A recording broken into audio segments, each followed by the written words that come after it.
شاه محمود قریشي وایي پر ډیورن کرښه به د اغزن تار ته دوام ورکوي. سلام. پوره جزئیات په سوله ټي وي چینل کې راسره وګورئ. سوله ټي وي چینل تل ستاسو په چوپړ کې. د پاکستان د بهرنیو چارو وزیر شاه محمود قریشي وایي پر ډیورن کرښه د اغزن تار بشپړ کولو هڅې روانې دي او د افغانستان له لوري په ځینو سیمو کې د دغه تار د لرې کولو موضوع به په ډیپلوماتیکو توګه هواروي. ښاغلي قریشي دا څرګندونې تر هغه وروسته کړي چې پر ډیورن کرښه د افغانستان غاړې ته د طالب چارواکو له لوري دغه تار د بیرته کښلو ویډیوګانې خپرې شوې دي. د پاکستان د بهرنیو چارو وزیر شاه محمود قریشي وایي پر ډیورن کرښه د اغزن تار د شکولو پر پیښو چوپ نه دی او د اغزن تار لګولو هڅې به یې دوام ولري.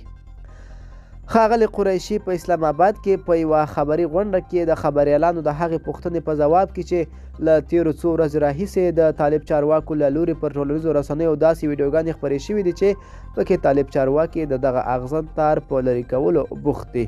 ښاغلي قریشي وویل موږ خاموشه نه یو، اغزن تار مو لګولی او که خدای کول د لګولو هڅې به یې دوام لري. افغانستان زموږ دوست څنګلوري اسلامي هیواد دی. موږ له دوی سره په تماس کې یو او که خدای کول دغه لږې لانجې چې راغلي دي له ډیپلوماتیکو لارو به یې هوارې کړو. ځینې داسې خلک شته چې دغه اغزن تار کاږي. موږ له دا وایو چې د دې تار کښل د پاکستان په ګټه نه دي، خو موږ د خپلو ګټو حفاظت کوو. له تیرو څو ورځو راهیسې د افغانستان له بیلو بیلو سیمو ځینې داسې ویډیوګانې پر ټولنیزو رسنیو خپرې شوي چې ادعا کیږي پکې طالب چارواکي تر سترګو کیږي چې دغه اغزن تار کاږي. په دې ورته ویډیوګانو کې بیا یو طالب چارواکي اورېدل کیږي چې د ادعا له مخې وایي دغه تار به تر اټکه ورسوو. په پاکستان کې د دغه ویډیوګانو تر خپرېدو وروسته ګڼو پاکستانیانو په همدې خواخیني څرګنده کړې او خپل حکومت یې د طالبانو د ملاتړ پیغورونه هم ورکړي دي.